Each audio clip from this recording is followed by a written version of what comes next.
దేశవ్యాప్తంగా జరుగుతున్న ఎన్నికల కోలాహలంలో అభ్యర్థులు ఓటర్లను ఆకర్షించడానికి కోట్లు కుమ్మరిస్తున్నారు. ఎలక్షన్ కమిషన్ విధించిన ఖర్చు పరిమితి దాటి అభ్యర్థులు మంచినీళ్ల ప్రాయంగా డబ్బులు ఖర్చు చేస్తున్నారు. దేశవ్యాప్తంగా అభ్యర్థులు చేస్తున్న ఖర్చులపై సిఎంఎస్ అనే సంస్థ సర్వే నిర్వహించింది. ఈ సంస్థ చేపట్టిన పరిశోధనలో అనేక ఆశ్చర్యకర అంశాలు వెలుగు చూశాయి. దశాబ్దాలుగా ఎన్నికల ప్రచార ధోరణులు జాగ్రత్తగా పరిశీలిస్తున్న సిఎంఎస్ అనే సంస్థ వివరాలు తెలిపే స్పెషల్ ఫోకస్ ఇప్పుడు చూద్దాం.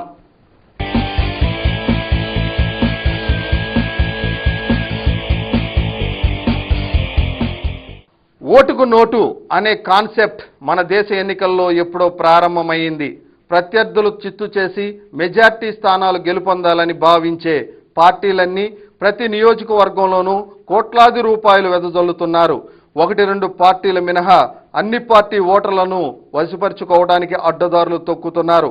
గత 4 దశాబ్దాల ఓటర్ల నాడి ఎన్నికల ధోరణులు, నాయకుల ప్రచార సరళిని దగ్గర నుంచి పరిశీలిస్తున్న సిఎంఎస్ సంస్థ తన విస్తృత పరిశోధన విస్మయం కలిగించే వాస్తవాలను వెలికి తీసింది. ఎన్నికల అభ్యర్థులు చేస్తున్న ఖర్చు, పార్టీలకు వచ్చే చందాలు, నల్లధనం తదితర అంశాలపై సిఎంఎస్ పరిశోధన చేసింది. దేశవ్యాప్తంగా సుమారు 30,000 కోట్ల రూపాయలు ఖర్చు కానుందని, అందులో 3వ వంతు లెక్కల్లోకి రాని డబ్బే ఉండవచ్చునని ఆ సర్వే అంచనా వేసింది. దేశవ్యాప్తంగా ఉన్న జాతీయ, ప్రాంతీయ పార్టీలు కలిసి 8,000 కోట్ల నుంచి 10,000 కోట్ల రూపాయలు ఖర్చు చేస్తుండగా అభ్యర్థులు వ్యక్తిగత స్థాయిలో 13 కోట్ల వరకు ఖర్చు చేస్తున్నట్లు సిఎంఎస్ అంచనా వేసింది.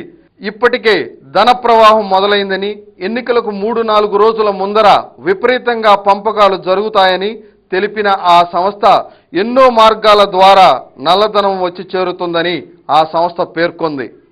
గతంలో జరిగిన ఎన్నికల్లో అయిన ఖర్చు సరళిని ఒక్కసారి పరిశీలిస్తే మన దేశం ఏ విధంగా ముందుకు పోతుందో ఇట్టే అర్థమవుతుంది.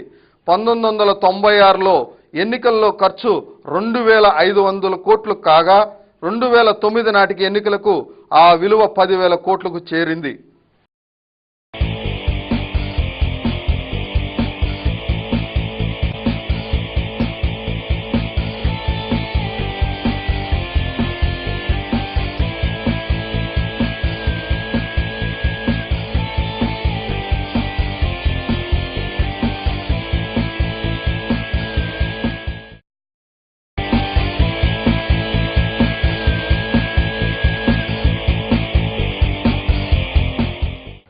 ఏప్రిల్ 7 నుంచి మే 12 వరకు 9 విడతలుగా జరిగే లోక్సభ ఎన్నికలు దేశవ్యాప్తంగా పండగ వాతావరణాన్ని సృష్టిస్తున్నాయి.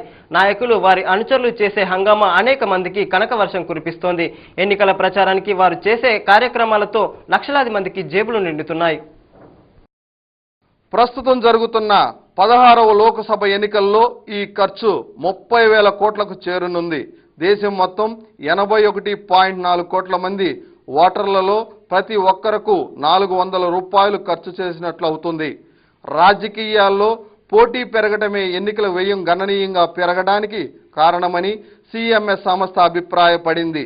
ఓటుకు నోటు ప్రక్రియ శ్రీకారం చుట్టిన నేతాశ్రీలు పుష్కలంగా ఉన్న మన భారత సమాజంలో ప్రజాస్వామ్యానికి మాయిన మచ్చ లాంటి వారని చెప్పడంలో ఎటువంటి సందేహం లేదు.